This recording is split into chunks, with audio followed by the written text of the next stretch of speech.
Rural de hoje começa mostrando a terceira reportagem do Safratec 2021. O Safratec é um tradicional evento de verão da cooperativa Cocamar, que pela atual condição que impede a aglomeração de pessoas por conta do coronavírus, faz do RIC Rural seu canal de difusão de tecnologia para o agricultor. E agora você vai ver que o aprimoramento do sistema soja e milho, segundo a safra, com os pesquisadores da Embrapa.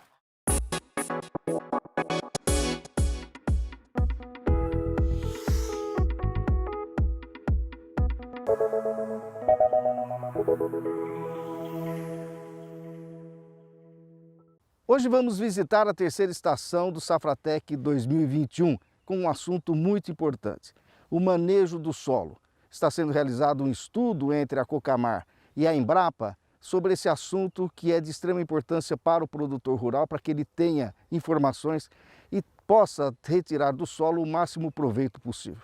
Estou aqui com o Rodrigo Sakurada, que é doutor em solos e nutrição de planta, coordenador das UDTs da Cocamar e que tenha uma participação muito efetiva e essa parceria muito importante com a Embrapa.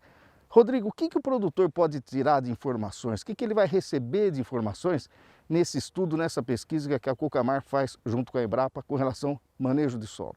Bom, Sérgio, a gente já está na terceira estação, como você disse, né? Então nós já abordamos um pouquinho do potássio e a questão do estresse, falamos um pouco também da importância do boro, são nutrientes e nutrientes que a planta precisa para que ela se desenvolva.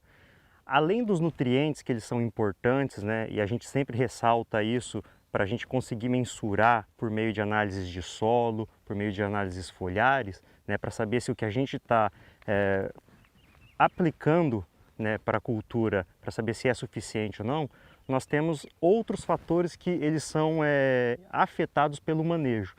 Então, o que a gente tem visto? Que de forma geral, né, e a gente está dando uma continuidade à matéria que a gente apresentou lá no dia de campo de inverno, onde nós vimos que diferenças de manejo elas vão afetar na estrutura do solo, beneficiar a estrutura do solo, elas vão beneficiar a questão da infiltração da chuva. Então, assim, nessa continuidade da pesquisa nós vimos o quê? Que quimicamente a maior parte dos solos eles atendem às necessidades da planta, mas ainda assim essas culturas, milho, soja, elas apresentam algumas dificuldades no seu desenvolvimento. Então a gente percebe que o quê? O manejo cultural, ele influencia negativamente quando ele não é feito da forma correta. E aí o que a gente pega e vai mostrar hoje? A gente vai mostrar alguns outros fatores que influenciam e que são influenciados pelo manejo quando ele é feito de uma forma mais adequada para o desenvolvimento da cultura que a gente está vendo aqui, que é a soja. O Dr. Henrique de Biasi, da Embrapa Soja, fala das desvantagens que o manejo de sucessão de culturas, que predomina na maioria das propriedades do norte e noroeste do Paraná, podem trazer ao sistema. São informações baseadas nos resultados de trabalhos conjunto com a Cocamar e que monitoram áreas de produtores dessas regiões do estado.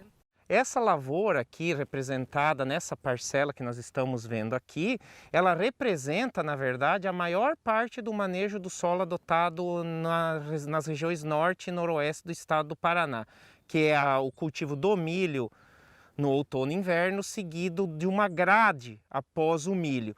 No projeto Super Solo, nós vimos que cerca de 80% das áreas monitoradas nesse sistema apresentaram nos últimos 3 anos pelo menos um preparo do solo. E nessa condição, como pode ser observado aqui, nós temos uma baixa cobertura de solo, né?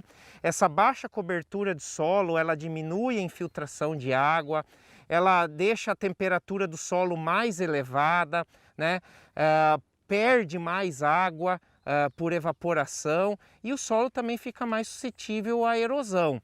Um outro aspecto que ajuda a mostrar por que essa parcela possui plantas que estão subdesenvolvidas, né, para a fase em que elas se encontram, é a questão da nodulação, né, da fixação biológica do nitrogênio. Não encontramos aqui praticamente nenhum nódulo, apenas alguns pequenos nódulos, né? Então essa planta aqui, com certeza, ela está com problema de nutrição por nitrogênio. E a gente sempre deve lembrar que a fixação biológica, como o próprio nome diz, é feita por um organismo vivo, uma bactéria. e ela precisa de condições de temperatura e umidade favoráveis.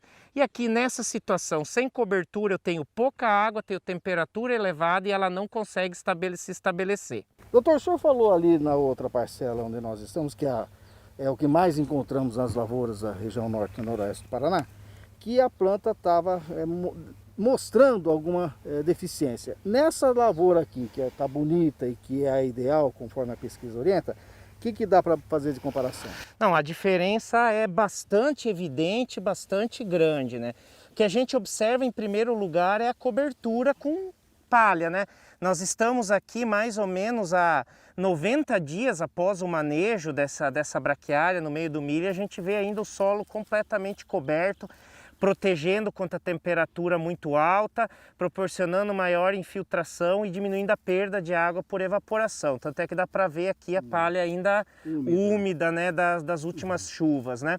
E olha a questão do stand, né? Aqui nós temos exatamente 10 plantas nesse metro. Na outra situação lá nós tínhamos 8, né? 2 plantas estavam mortas. Então nós temos uma redução de 20% e aqui, né, um stand maior. A planta, além dela ser mais alta ou ter um maior número de nós, né, ela está muito mais engalhada, né? Muito mais dotada, né, de ramificações, e isso dá o potencial produtivo dessas cultivares modernas.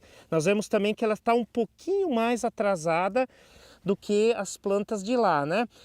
E isso também significa um maior potencial produtivo. Então não tem como, né? Todos os benefícios que a gente tem mostrado das culturas de cobertura, em especial da braquiária no sistema de produção, sobre o solo, sobre o controle da erosão, elas se traduzem não só em melhorias para o ambiente, se traduzem sim num ambiente muito mais favorável ao desenvolvimento da planta, maiores produtividades, menos custos e no final mais dinheiro no bolso do produtor.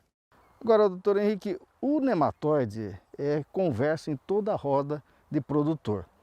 Numa condição de uma lavoura boa dessa, com aquela que a gente viu há pouco, sem palha e de uma forma que a gente mais vê nas lavouras aqui, o nematóide também é controlado nessa condição ideal que você citou aqui? Sim, sim. Inclusive os resultados que nós temos do projeto Super Solo em parceria com a Cocamar nos mostram isso. Em áreas onde se adotam sistemas de manejo do solo semelhantes a esse aqui, com mais diversidade de plantas, com mais aporte de palha e raízes, nós temos populações de nematóides 2 a 3 vezes menores do que áreas onde você tem sucessões de cultura, ou seja, se repete sempre a mesma cultura no inverno e sempre a mesma cultura no verão, como é o caso do milho segunda safra, soja. O pesquisador Júlio Franchini mostra também quais seriam outras formas de manejar o solo e que outras plantas podem ser utilizadas além da braquiária para melhorar o perfil do solo e desempenho da planta. Doutor Júlio, além da braquiária que nós vimos há pouco ali com o Henrique, que está dando excelentes resultados, que outras plantas de cobertura o produtor tem em sua opção? Sim, existem várias outras opções, né, bastante até mais antigas, o uso do que a própria braquiária, como a aveia, o nabo forrageiro, o milheto, o sorgo, o capim-sudão, a crotalária, trigo morisco, são todas espécies que podem ser utilizadas de forma individualizada ou compondo consórcios de espécies, né? Existem várias fórmulas diferentes, combinações de espécies aí que são bastante interessantes. Aqui a gente está vendo uma diferença muito grande daquela lavoura ali para essa daqui. Onde está essa diferença? Por quê? Então, a diferença, né, quando a gente fala de espécies de plantas de cobertura, né, o manejo, vamos dizer assim, o ponto ideal de manejo para as espécies de cobertura, que tem esse papel de recuperar o solo, recuperar a saúde do solo, a vida do solo, o ponto ideal de manejo normalmente é no pleno florescimento. Aqui nós temos um exemplo claro, né, de que o manejo numa situação inadequada, né, tem efeitos bastante prejudiciais para a soja. Nós temos aqui, nessa situação aqui, uma área com braquiária solteira, né? Onde a gente vê a soja com um bom desenvolvimento, né? Aquele padrão que a gente vê quando tem braquiária na área. E aqui onde a gente está aqui, nós estamos vendo uma área onde foi plantado nabo forrageiro. O que aconteceu aqui? O nabo, a dessecação foi muito próxima do plantio da soja. Então o nabo e as espécies vegetais de uma forma geral, quando o manejo é muito próximo do plantio, você tem a liberação de compostos orgânicos que podem inibir a germinação e o desenvolvimento inicial da cultura da soja, que é o que nós estamos vendo aqui.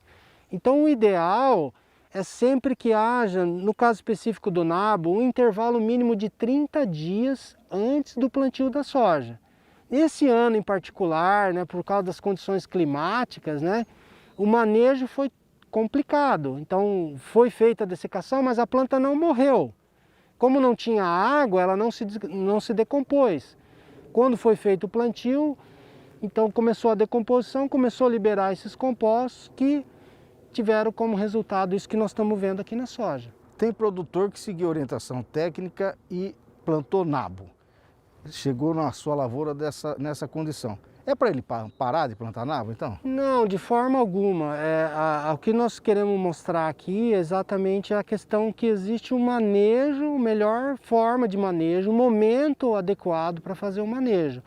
Quando a gente não segue essas determinações, pode acontecer isso. Esse ano em particular foi muito concentrado esses efeitos, principalmente pela falta de chuva. Porque quando você tem uma quantidade maior de chuva, de água, acelera o processo de decomposição, muitas vezes a gente não percebe esse efeito. Esse ano ficou bastante característico. E a gente tem visto aí muitos relatos de ocorrência desse tipo de efeito, com maior ou menor intensidade, em várias regiões do estado. O pesquisador da Embrapa falou também sobre a importância do consórcio entre plantas forrageiras, quando ele é oportuno, e possíveis problemas com o nabo forrageiro.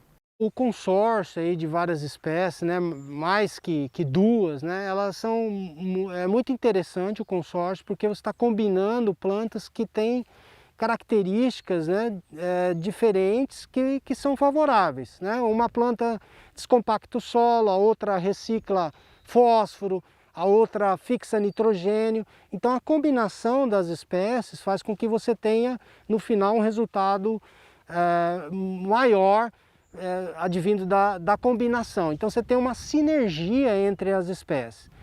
O grande desafio dos consórcios, né, o trabalho já evoluiu bastante, é fazer o ajuste das populações, porque é sempre a questão, existe uma competição entre as espécies. Então se você não fizer o ajuste da população, muitas vezes você tem espécies que podem ser suprimidas dentro de um determinado consórcio e ela não vai ter o efeito que está sendo esperado. E também a questão do clima, né? Para a região de clima mais quente, da região de clima mais frio, quais são as espécies indicadas para compor esses consórcios.